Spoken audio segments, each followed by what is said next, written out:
इस वीडियो में हम लोग जानेंगे आर्टिकल 243 ZE के बारे में।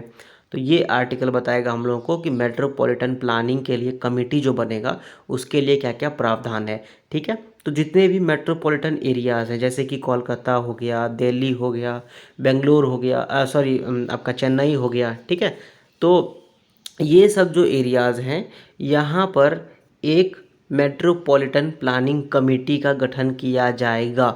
ठीक है, और उसका काम मेन क्या होगा? उसका मेन काम होगा कि जो मेट्रोपॉलिटन एरिया है उसके लिए एक डेवलपमेंट प्लान का ड्राफ्ट तैयार किया जाए, जिससे कि वो एरिया को मतलब मेट्रोपॉलिटन एरिया को डेवलप किया जा सके।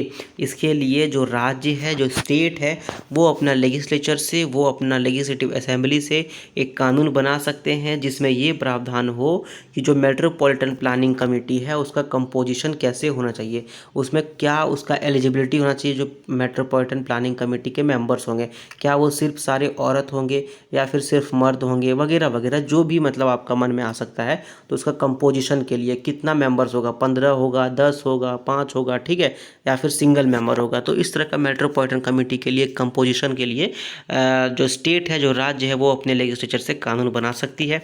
साथ ही साथ कमेटी में कितने सीट्स होंगे जो कि फिल किया जाएगा, क्या वो कि इलेक्शन से फिल किया जाएगा या फिर डायरेक्ट गवर्नमेंट उसको नॉमिनेट करेगी। ठीक है, लेकिन यहाँ पर शर्त ये है कि जितने भी मेंबर्स होंगे, ठीक है, वो उसका कम से कम 2/3 मतलब कि अगर कमेटी में 100 मेंबर्स है तो 67 मेंबर्स जो हैं वो कम से कम इलेक्टेड हों। अब इलेक्टेड मेंबर्स कौन कौन से होंगे और कहाँ से आएंगे? सबसे पहले तो म्यूनिसिपैलिटीज़ का जो इलेक्टेड मेंबर्स होगा, जो आपका वार्ड कमिश्नर हो गया, वार्ड पार्षद हो गया, तो वो सब म्यूनिसिपैलिटीज़ का है, तो वो सब इलेक्टेड मेंबर्स जो कमेटी में आ सकते हैं।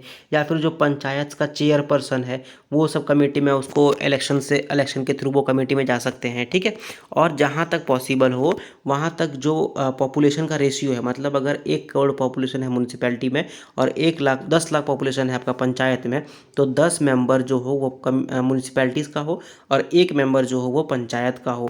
ठीक है, जहाँ तक कि अपना मेट्रोपॉलिटन एरियाज़ का बात है। उसके बाद जो कानून के तहत राज्य मतलब कि गवर्नमेंट, जो स्टेट गवर्नमेंट है, वो ये भी बता सकती है कि जो मेट्रोपॉलिटन एरिया प्लानिंग कमेटी जो है वो कौन कौन से कमेटी से अपना चर्चा वगैरह करके अपना काम कर सकती है, जो कि गवर्नमेंट ऑफ इंडिया के फॉर्म किया गया हो। मान लेते हैं कि गवर्नमेंट ऑफ इंडिया कोई कमेटी फॉर्म की हो जिसका कि काम सेम हो as of metropolitan area committee, तो वो दोनों साथ में काम कर सकती है। या फिर गवर्नमेंट ऑफ स्टेट, मतलब कोई जो गवर्नमेंट, जैसे कि आपका चेन्नई है, ठीक है, तमिलनाडु जो गवर्नमेंट है वो कोई और कमेटी फॉर्म किया है, तो वो कमेटी और जो मेट्रोपॉलिटन एरिया डेवलपमेंट कमेटी दोनों मिल करके आपस में बातचीत करके डेवलपमेंट के लिए आगे बढ़ सकती है, डेवलपमेंट का ड्राफ्ट तैयार कर सकती है। ठीक है, तो ये सब सिचुएशन बनाने के लिए ऐसा लॉ के तहत जो राज्य है वो बता सकती है।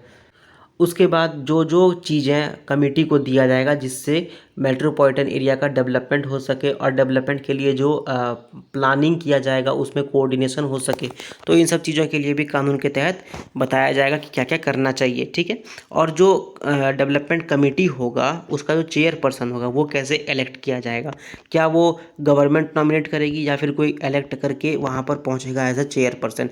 तो ये सब चीज़ें भी स्टेट जो है वो अपना लॉ में बता सकती है।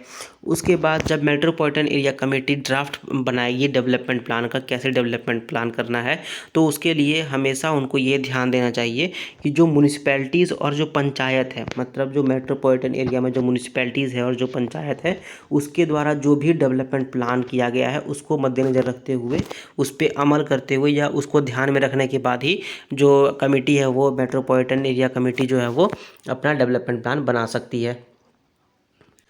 साथ ही साथ म्यूनिसिपैलिटीज़ और पंचायत का जो कॉमन इंटरेस्ट वाला एरिया है, जैसे कि जो स्पेशल प्लानिंग है, फॉर एग्जांपल म्यूनिसिपैलिटी इतना बड़ा एरिया में प्लान करती है और पंचायत इतना बड़ा एरिया में प्लान करती है, तो इन सब चीज़ों को मद्देनज़र रखते हुए डेवलपमेंट प्लान जो है कमेटी वो बना सकती है। कैसे पानी का शेयर किया जाएगा, कैसे जो नेचुरल रिसोर्सेज है, रिवर हो या फिर जो सॉइल वगैरह का एरिया है वो सब कैसे शेयर किया जा सकता है, जो इंफ्रास्ट्रक्चर बनाया जाएगा वो कैसे दोनों साथ में शेयर कर सकती है। तो इन सब चीज़ों पर डेवलपमेंट प्लान जो है वो अपना ड्राफ्ट तैयार कर सकती है। उसके बाद जो गवर्नमेंट ऑफ इंडिया का प्लानिंग है कि स्लम एरिया को अच्छे से हम लोग बनाएं, या फिर जो इन्वायरमेंट पर ध्यान दें। तो गवर्नमेंट ऑफ इंडिया का जो प्लानिंग है, जो प्रायोरिटीज़ है, जो ऑब्जेक्टिव्स है, जो राज्य सरकार का जो ऑब्जेक्टिव्स है, वो सब चीज़ों को मद्देनजर रखते हुए मेट्रोपॉलिटन प्लानिंग कमेटी जो है वो उस पर ड्राफ्ट तैयार करेगी कि कैसे डेवलपमेंट आगे किया जाए।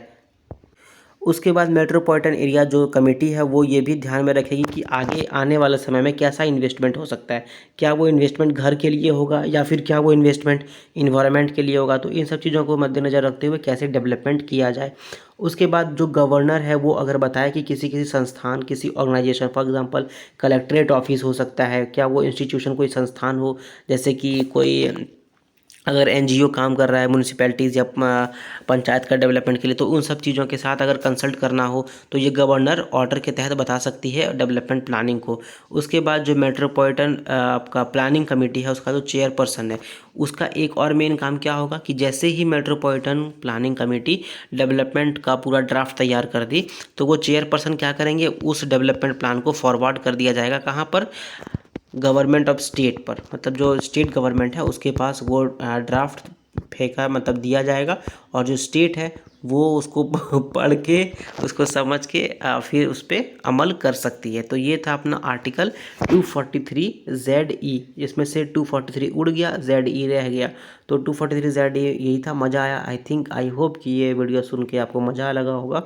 सो अगर ये वीडियो आपको अच्छा लगा तो उसको लाइक करो, दोस्तों के साथ शेयर करो, कुछ भी पूछना है बताना है तो कमेंट करो, एंड चैनल को सब्सक्राइब करो। Thank you very much.